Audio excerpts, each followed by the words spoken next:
So ayan mga kadrama-rama lang ko pong inaabangan nyo po no, yung next na mangyayari dito sa Shining Inheritance dahil alam naman po natin mga kadrama kung ano talaga yung ginawa ni Amy dito talaga kay Ina na alam naman po natin mga kadrama na pwedeng ikamatay nga po talaga ni Ina kung hindi po talaga siya nakita ni Yuan. Siyempre ang lakas po talaga ng agos ng dagat na yun no, doon sa may yate talagang kung walang ibang tumulong itong si Amy, wala naman talaga siyang hinihingin ng saklolo, diba? Dahil gusto niya talaga, mawala na lang talaga itong si Ina.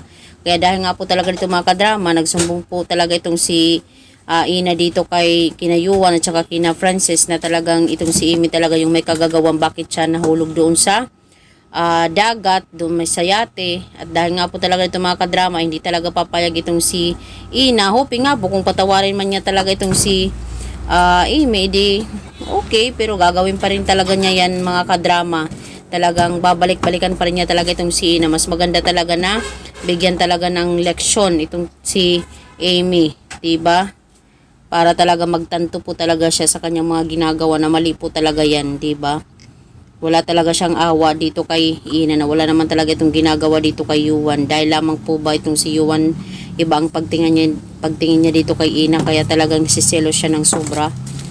So mga kadrama, alam ko na sa tindi ng selos nga po talaga ni Amy, nagawa niya yun kay Ina pero hindi po talaga yung basihan para gawin niya yun kay Ina. Dahil sobrang nakakaawa naman po talaga yung tao pag yun talaga yung ginawa mo, diba? Wala ka namang pruweba eh. So alam naman din talaga ni Amy na gusto talaga ni Yuan itong si Ina. Bakit?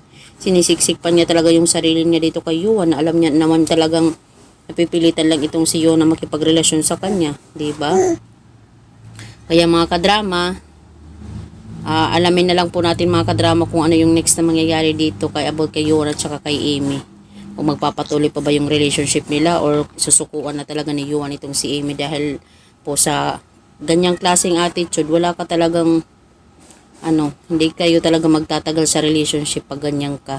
Diba? Ikaw pa naman ba yung nasa sitwasyon na yan, ganyan yung klase yung girlfriend mo, walang modo, walang respeto sa ibang tao. Diba? Talagang aayawan mo yan eh. Kasi parang kahihiyan lang talaga yung binibigay sa'yo.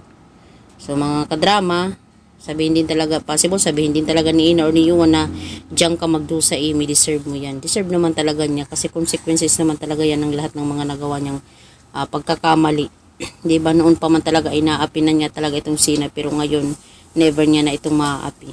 So yun lang po mga kadrama, abangan lang po natin yung senaryo na mangyayari dito. So yun lang po, bye, abangan.